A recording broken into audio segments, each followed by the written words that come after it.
lugar quiero resaltar, no quiero dejar de mencionar, a pesar de que buen día lo hizo, la firma del convenio que realizamos la Defensoría del Pueblo con la Corte Constitucional hace una semana, suscrita por mí y por el presidente de la Corte Constitucional, doctor Ruiz.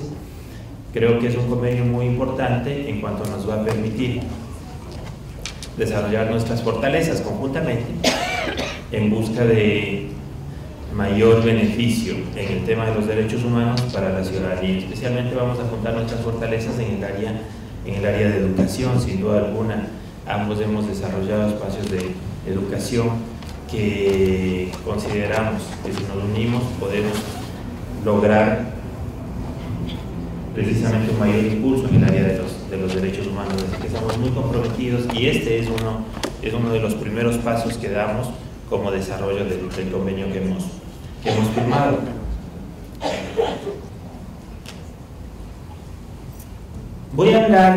Deseo hablar ahora un poco de los derechos humanos en el ámbito de la democracia. Intentar evaluar el desarrollo de los órganos de protección de los derechos humanos, evaluar el desarrollo de las garantías de protección de los derechos humanos y poder hacer algunas reflexiones sobre el momento en el que nos encontramos. Hay un dicho que dice que nadie sabe lo que tiene hasta que lo pierde, y esto es verdad. Muchas veces lo relacionamos con nuestros ámbitos de vida particular, familiar, a veces con el enamorado, con la enamorada. Cuando termina nuestra relación se va, nadie sabe lo que tiene hasta que lo pierde. Pero ¿será verdad que nadie sabe lo que tiene hasta que lo pierde también cuando pensamos en democracia? ¿Será verdad en el ámbito de la democracia? A veces pensamos en la democracia, vivimos en democracia, pero no nos ponemos a reflexionar sobre ella. No tenemos la capacidad, eventualmente, de recordar los momentos de democracia que hemos tenido. Pero sin embargo hablamos y decimos, este evento fortalece la democracia. Lo que ha hecho el gobierno fortalece la democracia. Lo que ha hecho la Corte Constitucional fortalece la democracia. ¿Y qué es fortalecer la democracia? ¿Cuándo la democracia está fortalecida? ¿Y qué es vivir en democracia? Yo siempre digo, lo que no se puede medir, lo que no se puede evaluar, a veces exageradamente decimos no existe. Bueno, sí existe, es verdad, pero simplemente no nos dan los indicadores para saber cómo hemos desarrollado de un momento a otro. ¿Será que desarrollar la democracia, si ustedes se ponen a reflexionar, cuando dicen, creo que vivimos en una democracia adecuada, pero podemos fortalecerla? ¿Qué será fortalecer la democracia? Fortalecer mejores acciones del día de las elecciones, del día que vamos a ejercer nuestro voto. ¿Qué será fortalecer la democracia? ¿Cómo fortalecemos la democracia? Yo cuando pienso en democracia, pienso en tres ámbitos. Pienso en el ámbito de seguridad, pienso en el ámbito de desarrollo y pienso en los derechos humanos. Para mí, estas tres son las patas de un taburete, por decir de alguna manera, de la democracia. ¿Puede haber seguridad y desarrollo sin derechos humanos? Puede haber, efectivamente. Es un poco triste, pero puede haber. Las experiencias, algunas experiencias de los países de la región nos han enseñado esto. A veces, inclusive, las propias limitaciones de los derechos humanos han llegado a fortalecer ámbitos fantasmales, por decir de alguna manera, pero realmente ámbitos de seguridad y desarrollo. Pero ¿puede existir los derechos humanos sin la seguridad y sin el desarrollo? No, no puede existir. Los derechos humanos necesariamente deben desenvolverse en un ámbito de seguridad y de desarrollo. No puede haber derechos humanos sin desarrollo. No puede haber derechos humanos sin seguridad. Si nosotros retomamos, si nosotros volvemos y recordamos históricamente el pasado ecuatoriano, no estoy hablando de mitad del siglo XX, estoy hablando de hace apenas 20 años, de hace apenas 25 años, y tenemos la capacidad de relacionar ese momento histórico en los derechos humanos con el momento histórico actual, ¿qué medida le ponemos? ¿Cuáles son los indicadores que a nosotros nos dicen que hemos evolucionado en los derechos humanos desde el principio de los años 90 hasta el momento actual? ¿Qué indicadores le podrían ustedes? ¿Cómo reflexionarían al momento de pensar en el desarrollo de los derechos humanos? Hay varias formas de medir ciertamente algunos ámbitos. Por ejemplo, el tema de desarrollo se puede medir por los índices de pobreza. Hay una medición que a mí me gusta mucho, que es el índice de Gini, porque el índice de Gini nos permite evaluar los niveles de equidad que se van dando en la sociedad. Hay que recordar que nuestras sociedades pueden tener mucha riqueza y mucho desarrollo, pero no todos gozamos de ella. Hay algunas personas que se quedan atrás y otras que gozan del mayor volumen de la riqueza. En los ámbitos de seguridad, que no siempre es seguridad en el sentido de criminalidad, digamos, cuando nos referimos a ella, hay seguridad alimentaria, por ejemplo. Los ámbitos de seguridad también pueden ser evaluados. Pero ¿cómo evaluamos los derechos humanos? ¿Cómo alguien me dice que los derechos humanos pueden ser evaluados? ¿Cuáles son los indicadores? Hace un momento Wendy hablaba de la paz y de la igualdad. Es verdad, son elementos de una mejor democracia. Pero ¿cómo los evaluamos? ¿Cómo podemos decir, vivimos en una sociedad que está mayormente en paz, vivimos en una sociedad que tiene mayores índices de igualdad? Esto se puede evaluar, es muy difícil, ciertamente es muy difícil. Lo único que podemos hacer es reflexionar sobre el desarrollo de la normativa, el desarrollo de la política pública, el desarrollo de la institucionalidad en un país. Y estos pueden ser índices reales con respecto a valorar en qué momento de la democracia, en los ámbitos de seguridad, de desarrollo y de derechos humanos nos encontramos. En el ámbito de los derechos humanos, yo quiero recordarles y quiero llevarles en el tiempo, porque hemos vivido, las personas que estamos aquí, una constitución de 1998, una constitución del 2008. ¿Y qué teníamos antes de la constitución de 1998? Volvamos en el tiempo, como estas personas que pueden viajar por el túnel del tiempo. ¿Quiénes recuerdan cuáles eran sus actividades a principios de los años 90? Yo a principios de los años 90 estaba iniciándome como activista en los derechos humanos. Eso es lo que estaba haciendo. Y empezaba a trabajar en el año de 1993 en una organización de derechos humanos. Y tengo algunas referencias con respecto a lo que yo pensaba y lo que había de los derechos humanos con respecto a la época actual. Primero, había una sola garantía constitucional, el habeas corpus, no había más. Teníamos una constitución que establecía algunos derechos en el papel, pero que no desarrollaba las garantías de protección. El único derecho que era desarrollado mediante una garantía de protección era el de libertad a través del habeas corpus. Si ustedes hablaban de otro tipo de derechos, no existía. Es más, si ustedes decían que algunos derechos, como la salud, la educación, el trabajo, eran derechos, esto era fuertemente rebatido. Ni siquiera eran comprendidos como derechos muchas veces, eran entendidos como servicios.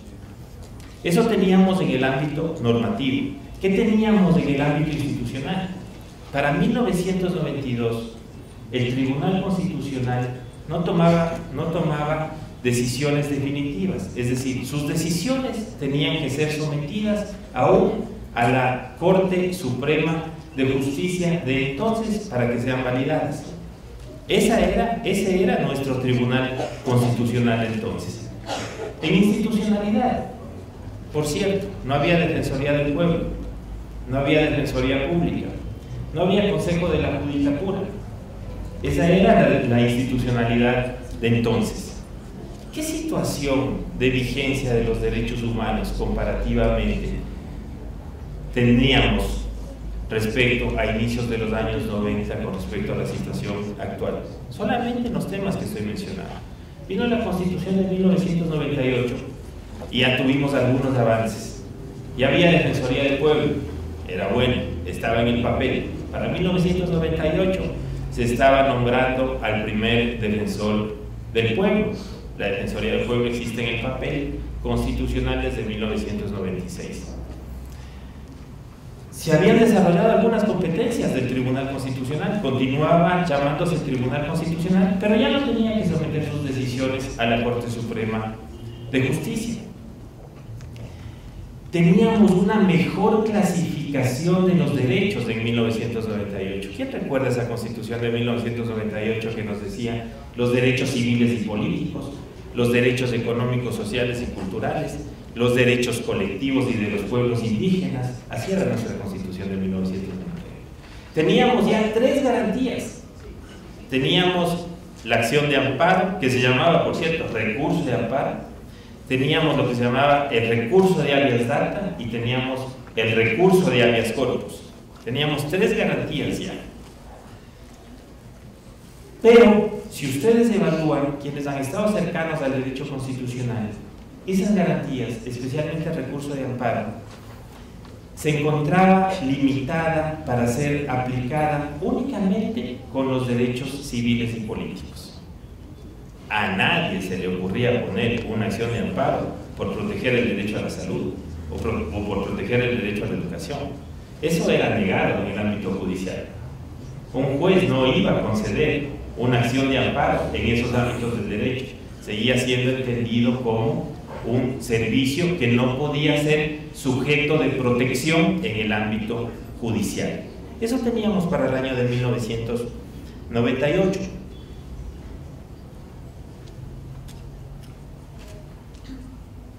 Para el año 2008 llega una nueva Constitución y tenemos una revolución con respecto al tema de los derechos.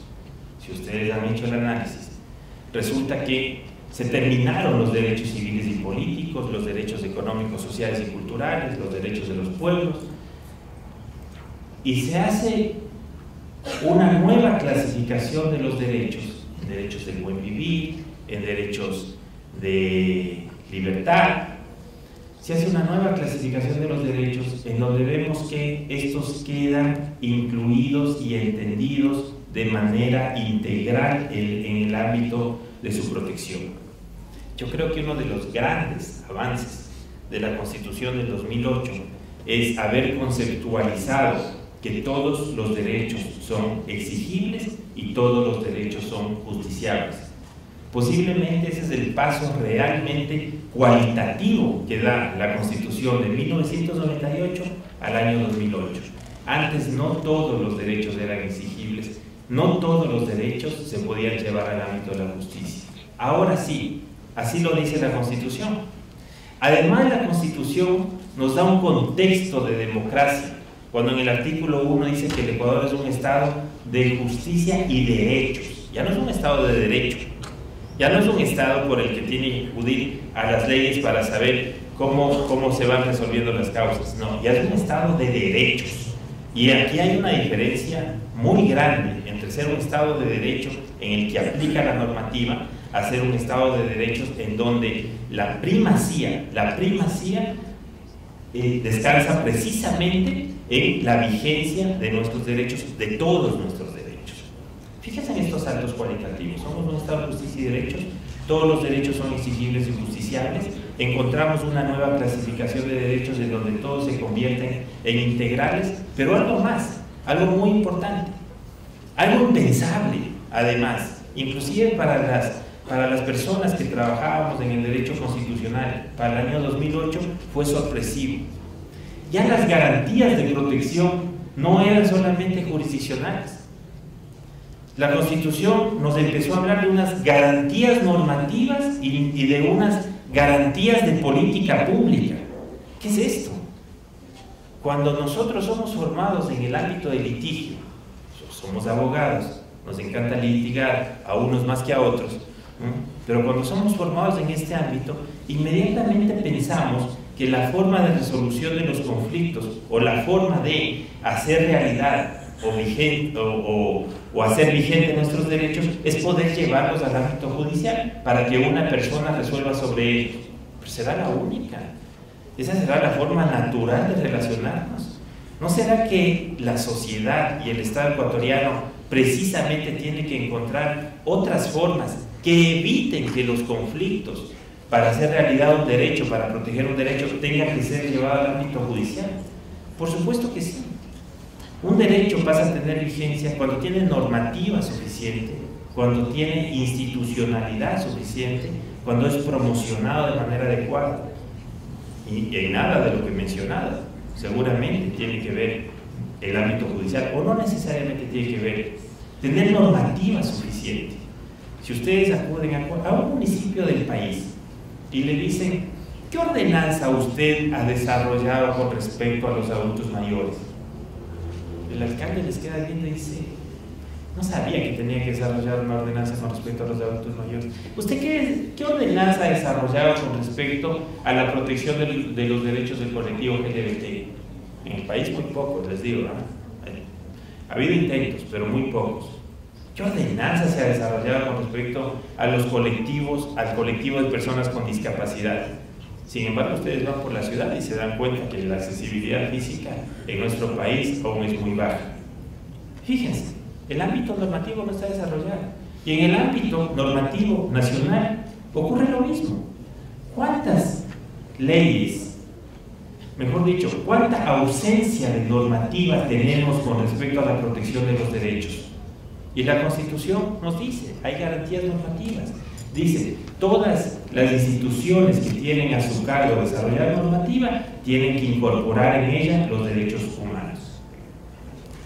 Hay garantías de política pública. ¿Qué nos está diciendo la Constitución? Cuando desarrollemos política pública en nuestros espacios territoriales o nacionales, en ellos tenemos que poner por delante los derechos humanos. Y si todo esto no llega a un buen fin, bueno, para proteger los derechos tenemos que ir al ámbito de justicia. Fíjense cómo va cambiando el concepto de la protección de los derechos humanos en nuestra sociedad. Las garantías son más amplias. Y las garantías jurisdiccionales, además, ahora son más y de mejor calidad, diría yo. Tenemos la acción de protección, la acción de habeas data, la acción de habeas corpus, también tenemos la acción de información, tenemos la acción extraordinaria de protección, la acción de incumplimiento. Hay mayores garantías para fortalecer la protección de los derechos humanos. Esa es nuestra Constitución actual. Si rápidamente hacemos un recorrido histórico, creo que todos llegamos al convencimiento que en 25 años hemos realmente desarrollado nuestra institucionalidad, nuestros derechos, nuestros conceptos para poder vivir mejor en democracia en el ámbito de los derechos humanos.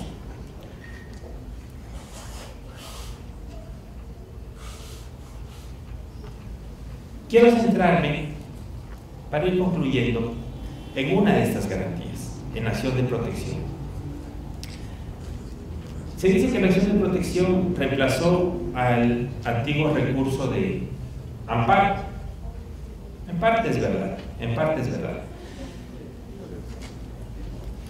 El antiguo recurso de amparo constitucional tenía una falencia. Prácticamente se fijaba en los actos administrativos y casi que no resolvía sobre otro tipo de actos que no sean los actos administrativos. La acción de protección actual supera el concepto de actos administrativos y se refiere a todas las acciones u omisiones de las autoridades públicas o las que ocurren en nuestras instituciones públicas que podrían vulnerar los derechos. Pero no se queda ahí. Hay algo que añade nuestra acción de protección. Dice que también procede frente a las políticas públicas. Esto, frente al desarrollo constitucional, es realmente un avance, porque muchas veces pensamos en el ámbito de protección individual, en el de la persona, pero ¿será que podemos llevar al ámbito de la justicia un cuestionamiento de política pública? Por supuesto que sí, se puede. A través de la justicia se puede, pedir que una política pública, ya que existen las garantías de política pública, que una política pública realice un verdadero enfoque de la protección de derechos humanos. Pongamos un ejemplo. Supongamos que el Ministerio del Interior dicta un reglamento con respecto a la forma en que va a ser los protocolos de captura y allanamiento cuando deba proceder a la privación de libertad de una persona. Esos protocolos de captura y allanamiento tienen que tener un enfoque de derechos humanos. Supongamos que tiene solamente un enfoque de seguridad y un enfoque represivo. Se puede llevar el cuestionamiento de ese reglamento o de ese instructivo del Ministerio del Interior al ámbito de justicia para que la justicia, para que el juez resuelva que debe haber un enfoque de derechos humanos en ese protocolo. Se puede. Así lo dice la Constitución. Y ese es un verdadero avance. La acción de protección no solamente cuestiona actos individuales, también puede tomar decisiones alrededor del desarrollo de la política pública.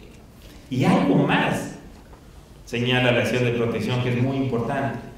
Señala que ya no solamente se protegen derechos de las acciones u omisiones de la institucionalidad del Estado, también se protegen derechos con respecto a acciones que pueden tomar los particulares. ¿Quiénes? Quienes están en una condición de superioridad y que por lo tanto esa condición de superioridad les permite llevar adelante tal situación de poder que la otra persona se encuentra en indefensión y también en área de la Constitución en discriminación. Vivir en discriminación es uno de los actos más dolorosos que le puede pasar a un ser humano, porque somos gregarios. Esto significa que buscamos el colectivo para fortalecernos, buscamos vivir en grupo, buscamos desarrollarnos en grupo. Vivir en discriminación significa, yo siento, y a mí me hacen sentir que no puedo ser parte del grupo, que estoy excluido del grupo. Y el grupo además piensa sobre mí que no estoy en sus mismas condiciones, que soy inferior. Y muchas veces hasta la dolorosa palabra de no soy normal frente a las condiciones del grupo. Vivir en discriminación es vivir en situaciones de humillación muchas veces. Una de las formas más dolorosas de desarrollo de una sociedad es el desarrollo en base a la discriminación. Y lamentablemente nuestras sociedades tienen amplios espacios de discriminación. Y además de violencia que se desarrolla por la discriminación. No solamente se discrimina, se violenta, se agrede, se mata por la discriminación. El 80% de las personas LGBTI en Latinoamérica, de acuerdo a estadísticas que nos da la Comisión Interamericana de Derechos Humanos, el 80% de las personas transexuales mueren antes de los 35 años víctimas de violencia. Esa es nuestra realidad en la región. De eso estamos hablando cuando hablamos de discriminación. Pero la Constitución ya nos da una alternativa. Nos dice la discriminación también puede ser enfrentada, no únicamente, porque la sociedad tiene que desarrollarse a través de política pública y normativa, pero la discriminación también puede ser enfrentada a través de las garantías jurisdiccionales y a través de la acción de protección. Esto es importante, esto es uno de los ámbitos importantes para valorar al momento de pensar en combatir la discriminación o la falta de igualdad o la protección de los derechos humanos de las personas. ¿Cómo medimos y cómo evaluamos esto? Es muy difícil, prácticamente no existe. Se levantan diagnósticos, se hacen reflexiones, muchas veces se escriben libros, pero prácticamente no existen los sistemas de evaluación. Pero sabemos, reflexionamos alrededor de esto, de que están ahí, de que están en la norma y tienen que ser utilizados y tienen que ser ejercidos. Por eso me parece realmente muy importante lo que ahora estamos emprendiendo con la Corte Constitucional. Juntar nuestros esfuerzos como Defensoría del Pueblo, que todos los días, conocemos denuncias de discriminación. No son aisladas. Yo digo, existían las comisarías contra la violencia de la mujer, ahora son juzgados. Si hubiesen existido en el país comisarías para conocer las situaciones de discriminación, ustedes se hubieran encontrado con una cola. Las situaciones de discriminación las conocemos todos los días en alguna parte del país, de nuestras oficinas. Así es como llegan, en cualquier ámbito, de niñez, de mujer, de personas en movilidad, de personas con discapacidad, de personas con enfermedades catastróficas, enfermedades poco frecuentes, es más preciso, de personas adultas mayores. Todos los días tenemos situaciones de discriminación y también muchas veces llega al ámbito judicial, en el ámbito de la Corte Constitucional, casos sobre los que se pone en su conocimiento situaciones de discriminación. Qué importante es que las instituciones sepamos dar respuestas reales a